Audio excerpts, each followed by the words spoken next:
Pardon the interruption, but I'm Pablo Torre. Tony, so do you ever lie? Tony Kornheiser, only to the IRS. You know, that's not even true. I have had the same accountant since we were in college together. It's a very, very long time. Oh, wow. And I tell him the same thing every year. It's always the same. It's 5 words. Keep me out of jail. That's all. Like, let's not fool around here. Keep me out of jail. Let's do this honestly. And I've been doing it honestly, to my knowledge, for a long time. Don't fool around. To your with knowledge. Kids. Is an important phrase Don't there. fool around with the IRS. Welcome to PTI, boys and girls. Wilbon, again, apparently has better things to do. So I am joined by our great friend, the host of the podcast, Pablo Torre Finds Out, Mr. Pablo Torre. And we begin today with developments in the Eastern Conference of the NBA. The Knicks announced they have lost Julius Randle to that shoulder injury for the rest of the season, including the playoffs. The Bucks lost again to a terrible team, this time the Grizzlies following their loss to the Wizards. The Orlando Magic are now just 2 games behind Milwaukee for the 2 seed after beating New Orleans, and the Sixers play tonight at Miami, one team they have to jump to escape the play-in. So, Pablo, where do you want to start? Yeah, I have to start in the city I'm in, Tony. I got to start with the Knicks. I'm going to try to make this not sound like a eulogy for this team, because this team is really good. This team has Jalen Brunson, and he is so much better than I ever dreamed. He could carry a team on a run, almost NCAA tournament style, potentially. That's how good he is. But the way this team played when they had him and OG Anunoby and Julius Randle was to the tune of best defense in the league. They were 12-2 when those 3 guys played together. So that team was a contender. This team now feels like an underdog that has a shot. And for a Knicks team that has been dreaming, Tony, of contention and not just a roll of the dice, I feel like you got to start there today, don't you? Yeah, I'm glad you took a long time to talk about the Knicks, because I'm going to be brief with the Knicks. They're done. They're not winning anything without Julius Randle. And I'm going to be brief with Orlando. 2 games out of the 2 seed? What? I can only name 2 players on Orlando, Banchero and one of the Wagners. And I can't name the coach, who, by the way, ought to be coach of the year if they're 2 games out of the 2 seed. Milwaukee interests me because they're going down the bowl right now. And I don't understand this, because they've got a real squad. But since Doc Rivers got there, this thing is actually disintegrating. I believe I'm right that when they fired the last coach, Adrian Griffin, they were 30-13. 30-13. Then Doc took over about 4 games later, and now they're 15-15 since. And they've lost to terrible teams lately. I understand Damian Lillard's out, and I understand they're 1-7 without Damian Lillard. But the combined record of the Wizards and the Grizzlies, they're 71 games under 500. So that's ridiculous. And you know, then what is left to us is Philadelphia and Miami, as I know you will agree, is always better than their record. And I told you the other day about Philadelphia, don't tell me what Embiid just did. Tell me about the next game. This is the next game. He's questionable to play. If they lose this game, they go down 2.5 behind Miami with 5 to play. They lose the tiebreaker, so they're really down 3. They have to win this game. No, Tony, it's funny. The Miami Heat are the sort of team where you can give me any sort of injury update. Jimmy Butler, for instance, is banged up right now, and I don't care. I have such a body of work with them, just them being a totally different, better team in the playoffs. I'm not worried. But the Magic, shocking. Jamal Mosley, the coach that you referenced, a shockingly good job. Markelle Fultz is over there, also shocking. But expectation-wise, Doc Rivers essentially saying to everybody in the Milwaukee Bucks organization that everyone is underperforming. The bus driver, the suitcase guys, everybody who has a job in Milwaukee is underperforming. It's just one of those questions where, hey, Doc, at some point, you're going to have to take responsibility. And if they flame out with all of the talent, with Damian bleeping Lillard, Tony, and Giannis in the postseason, it's going to be his responsibility, whether he wants to blame the bus driver that he just drove a bus over or not. But we should move to Louisiana, I suppose, because they've moved to ban prop bets on individual college athletes, because the state will prohibit the practice as of August 1st. Now, many players have complained that disappointed bettors harass them when stats end up on the wrong sides of over-unders, for example. And the NCAA is worried that such betting could impact the integrity of games. Louisiana would be the 10th state to totally ban the practice. So, Tony, should all states follow Louisiana's suit? So let's be very clear on this. We are not talking about betting on a team to win or to win by a certain amount of points. We are talking about very specific acts by very specific players that we're betting on. Maybe it's total points, maybe it's total rebounds, maybe it's made threes, but they are very targeted bets for very specific players. And if you ask me where that ranks on the good to evil scale, I will tell you it ranks very close to evil. It does not surprise me at all that players are complaining that they're being targeted maliciously on social media because someone lost a bet because of them. I honestly wonder if there's a potential for violence here. In golf, it's happened recently. A guy misses a putt, so a bettor, the bettor doesn't win on what his actual score will be, and people start screaming about this. Basketball players complain the same way. And Pablo, I specifically use golf and basketball because unlike football and baseball, where you're in a big stadium and you're separated physically from the players, in golf, you're right there. And if you have a courtside seat for an NBA game, you're right there. You're 2 feet away.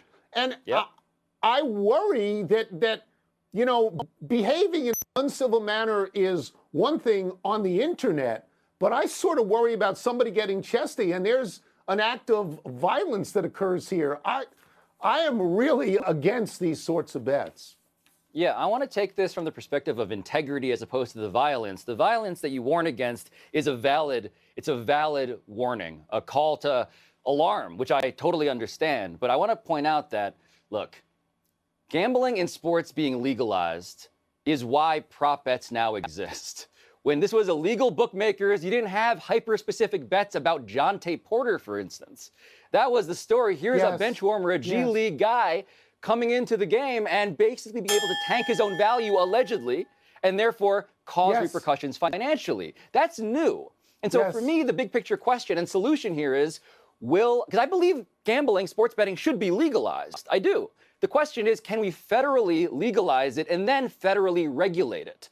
Because I'm with you in terms of this. The prop bets are where vulnerable populations, and I say vulnerable in terms of integrity, college kids, G League players, guys for whom a financial pop based on a bet on their specific performance 100%. In a game may now be incentivized. That's the new part. You're 100% correct. If you're on a college team and a few guys are getting NIL money and you're not, and you think you can go out there, in essence, what Jonte Porter is accused of is, influencing the game in order to make a prop bet come true. I can see that happening all over the place. I'm not opposed to gambling. I am opposed to this. I'm opposed to this just as you are. Let's move to the best story of the day, the burgeoning appearance of sweat stains on these new baseball uniforms. The stains have particularly shown up in the road gray uniforms. And if players are getting sweat stains in early April, can you imagine what they'll look like in Kansas City in July? So Pablo, sweat stains, big deal, little deal, no deal. This is a big deal, Tony, and I have to disclose, of course, I work with Dan Le Batard now, so I know what a sweat stain means and looks like. This stuff is Le Batardian. This stuff is how did you not notice this before? And so look, the parties to blame here are Nike, Foremost, and Fanatics, right? So they're in some manufacturing dynamic, but Nike seems to be the one now answering the questions because it was their call in the end. So I want to address this from this perspective. This makes your game, your sport, look cheap. It makes it look like you don't know what you're doing. Tony, I come to this show and I wear a tie because you have told me that I need to look like an adult. If I showed up here with a Fanatics uniform covered in sweat, you'd say, why is this man here doing this job alongside the rest of the grown-ups? Yes, I am so glad you mentioned Le Batard, because for people who don't understand this, by the second inning of a game in Miami in July, he would look like the Mississippi River. he would have to change jerseys between pitches. Now, there is also some complaint that the jersey, the color of the jersey does not match the color of the pants. But I would tell you it's possibly because they have sweated through these things so much that when they get out of the dryer, they are actually a different color. As we know, the players hated these uniforms from the moment they got them. They hated the small numbers. They hated the small names. They hated the lack of tailoring. All of it. You know, they hated the cheap feel. They hated all of these things. And now if they sweat like this, they're going to look like polka dots when they play. I love this story. I hope it persists the entire season. And I completely understand it. When Nike says, what is Nike's exact words? Oh, it's great. We're testing these uniforms. Here's how you should test them. By throwing them in the garbage. They're, as Wilbon would say, hocus pocus junk. So the rest of that quote from Nike, I want to continue it, Tony, because they're not just testing these uniforms. They're testing, quote, different options to lessen, and this is a great euphemism, the moisture-related aesthetic color differences, end quote. I just want to know how many people got paid to come up with that sort of a spin job. It's sweat. It's gross. The aesthetic difference is that it looks insane that you agreed to wear this. Yeah. All right, let's take a break. That's a good story. Coming up, the Devils and Rangers make a priority out of something other than hockey. And what's the word for the 50 points that Malachi Flynn put up last night? I love Le Batard dearly, but he is a human rainforest. I mean, It's just, he's soaking at all times. Right, if only the canopy provided any protection, but no, the canopy down to the forest floor. It's just wet.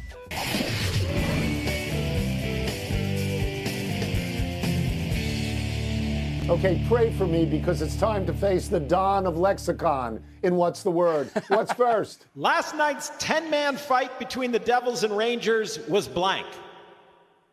My word is predictable. Here's what happened. They drop the puck and all the skaters start to fight. All 10 skaters start to fight. And the backstory is that the last time that the Devils and the Rangers played, the Rangers' Matt Rempe and the Devils' Curtis McDermott, I hope I get these names correct, they got in a fight because Rempe hit some other guy.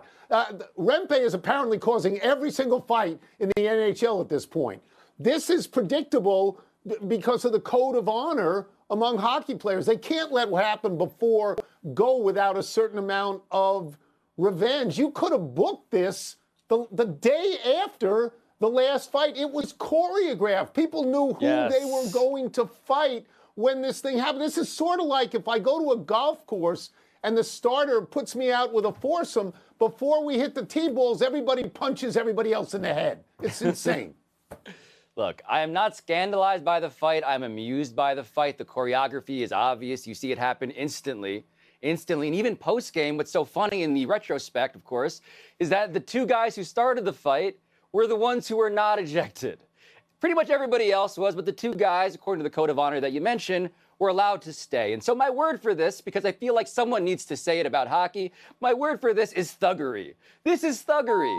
How can we let hockey be the one sport that gets away with not being accused of all of the truly reprobate violence, Tony? When it's codified in the rules and it's almost cathartic, it seems, it's sanctioned, it seemed, for these guys to get into a melee. If this was basketball, Tony, there'd be an attorney general investigation. It's not, it's hockey, it's thuggery. It's next. It's blank that Malachi Flynn scored 50 last night. Okay, my word is beyond me because until this morning, I did not know who Malachi Flynn was. I did not know what team he played for. I am not certain I ever heard his name.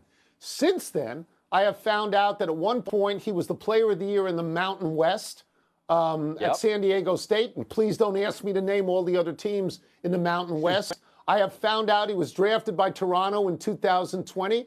I found out that he's bounced around the league, that now he's on his third team this year, that team is the Detroit Pistons, and he came off the bench last night and he got 50 points on 18 for 25 shooting, which is great, and greater still because the most points he had all year prior to this was 17, but because he plays on the Pistons, they lost because they didn't play Milwaukee last night, and that's what I know now. Yes, my word, Tony, is this was lucid dreamlike. I don't know if you've ever had a lucid dream, if you allow your brain to let you control the events in your slumber. You can control the world around you. I've had these dreams, like to fly around, like to pretend like my parents are not mad at me for not going to med school. That's what I do in my lucid dreams. I also would allow myself to one day dream of scoring 50 points in an NBA game despite averaging about 5. No one has scored so many points while averaging so few. Malachi Flynn is an everyman who got for one night to live a dream that I'm not bold enough to imagine. What this guy did is something that I want to get this right because the number of people who have 50-point games includes Malachi Flynn, the people who don't, okay? He has more 50-point games than Magic Johnson, Isaiah Thomas, Bill Russell, Scottie Pippen, Clyde Frazier, Kevin Garnett. That's Malachi Flynn's reality now, a lucid dream come true. Yeah. Let me just say, your parents are right. You should have gone to medical school. That's the final word. Let's take one last break. Still to come, the A's opt to downsize their home field for the next 3 seasons.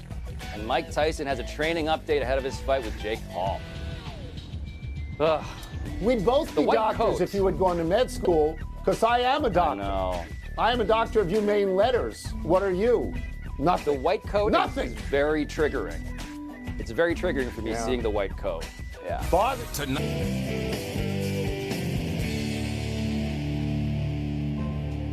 happy time, people.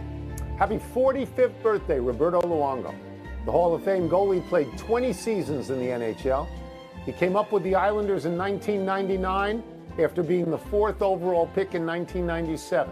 He was traded to the Florida Panthers in 2000, and he was with the Panthers until he was traded to Vancouver in 2007. Luongo was traded back to the Panthers in 2014. In between, he was a 5-time All-Star and got to the Stanley Cup Final in 2011, losing to Boston. At the time of his selection to the Hall of Fame in 2022, Bobby Lou was 4th all-time in wins with 489. He also holds the franchise records for wins and shutouts for both Florida and Vancouver. Additionally, Luongo has 2 gold medals in the 2010 and 2014 Olympics with Canada. So I was doing some Bobby Lou research, Tony, because that was pretty comprehensive. And the factoid that I got, I don't even know if you know, which is that Roberto Luongo apparently once sat in the audience of the PTI studio to watch you do this show. I don't even know if you pay attention to such people, but he apparently was just there hanging out, not as a guest, but as a fan somehow. I don't know how you earned that, but you got Bobby Lou as a spectator. Yeah. It's my great hockey knowledge that attracts all the Hall of Fame players. Happy anniversary, Lorenzo Charles. This is posthumous, but on this day 41 years ago, the North Carolina State forward grabbed Derek Whittenberg's last-second shot and dunked it to win the NCAA championship over Houston. Everybody remembers this clip. Everybody remembers Charles putting the ball in the basket and Jimmy Valvano running around the court looking for someone to hug. Charles had only 4 points in the game, but these 2 will live forever. Now, for the first time in 41 years, the Wolfpack are back in the Final Four. Both the men's and women's teams have made it, as have Connecticut's. That state team of Charles, Whittenberg, Cozell McQueen, Thurl Bailey, and Sidney Lowe upset Houston's feared 5 slamma-jamma of Clyde Drexler and Akeem Olajuwon. And Drexler in that game, just checking the stats here, also had just 4 points, which is wild to consider. But it's about the aesthetics, right? There's a storyline, of course, but ending the game on a dunk like that, that is something that you just can't manufacture a more poetic ending to something. So yeah, that's why it lives in immortality as well. It's great. Yeah. Happy trails to Oakland for the A's. While they wait for a new stadium in Las Vegas in 2028, they will move to a minor league park in Sacramento. Sutter Health Park, the home of the Sacramento River Cats, the Giants' AAA club, will be host to the A's and the major leagues in 2025, 2026, and 2027. This sets an end to 56 years in Oakland and 4 World Series championships there for the A's, who moved to Oakland from Kansas City in 1968. The Sacramento Park has 10,600 fixed seats and can hold 14,000 with lawn seating and standing room. Lawn seating. Not much of that in Yankee Stadium.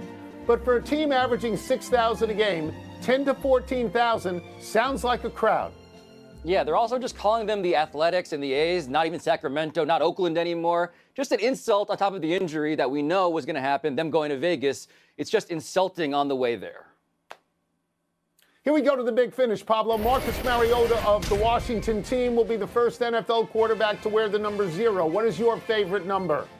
Oh, probably 420, but that doesn't really fit on a jersey. The Marlins say promising 20-year-old starter Yuri Perez will need Tommy John. Is out for the season. Your thoughts? Marlins lost their first 7. They need pitching. Pitchers get hurt all the time. They must be doing something wrong. Mike Tyson told Sean Hannity that he's training, quote, around the clock for his exhibition fight against Jake Paul. You excited? I'm excited for one day sentences like that to stop existing. The Royals and Orioles sat through a 5-hour rain delay before Baltimore won in a walk-off. Would you have stuck around? No, I wouldn't have gone in the first place. No, these old bones can't sit through rain delays. No. Last one, Warriors, Rockets, Nuggets, Clippers tonight. Which is the more intriguing game? Draymond Green, our old friend, says that this is the Warriors' opportunity to end the Houston Rockets tonight. They're going to end them. So apparently that's what we have to look forward to. I'll choose that. That's it. See you around, Houston Rockets. We're out of time. We'll try and do better the next time. Anthony Black, good luck with your Wolfpack teams. Ooh, and I'm Pablo Torre. Thank you for watching. By the way, Red Panda should be a Hall of Famer. That's the episode of Pablo Torre finds out today. Vote for her. We have a petition. But for now, your Sports Center. What does it mean, bowls? She goes bowling or she... Honor. Bonus topic. All right, Pablo. Which is the bigger deal? Julius Randle going out, Joel Embiid being back, or the Bucks losing skid? It has to be Julius Randle, Tony, because the Knicks, with Julius Randle healthy, with OG Anunoby healthy, with Jalen Brunson healthy, they were 12-2. They had the best defense by efficiency by any metric in the NBA. That is a contender. Without Julius Randle, who of course had his problems in the playoffs, we all know that. Could he go with both directions with his... questions are fair to ask about him. But what he made them was an actual title contender. Now they're not, even though Jalen Brunson, by the way, could take them on a little bit of a run. Okay. So I'm going to reject the word bigger and go for different words with all of these. Julius Randle is the most definitive deal because, as you say, they're not going anywhere. You don't have him, you're not doing anything in the playoffs. Embiid is the most intriguing deal because he's the biggest X factor in the playoffs right now, depending on how many ladders, how many rungs he can climb up the personal ladder of how good he is. And I would say, what is the word I wrote down here? The most confusing deal is Milwaukee. They are disintegrating. Doc Rivers is coaching them to 15-15. They fired a guy who was 30-13, and they are 15-15 under the guy they hired. It's so hard to imagine. They are losing to terrible teams. The last teams they've lost to have a combined record of 71 games under 500. It makes no sense. Makes no sense. No, Doc Rivers, I always say, love talking to the guy, wouldn't want to play for the guy based on how he's been handling a difficult situation that should not have been nearly as difficult, given that you have, oh, by the way, Damian Lillard and Giannis Antetokounmpo on a team that should actually be a title contender still. But I suppose that is it for us. We're done. We're not contending for anything anymore. Back to you. Thanks, fellas. We're going to talk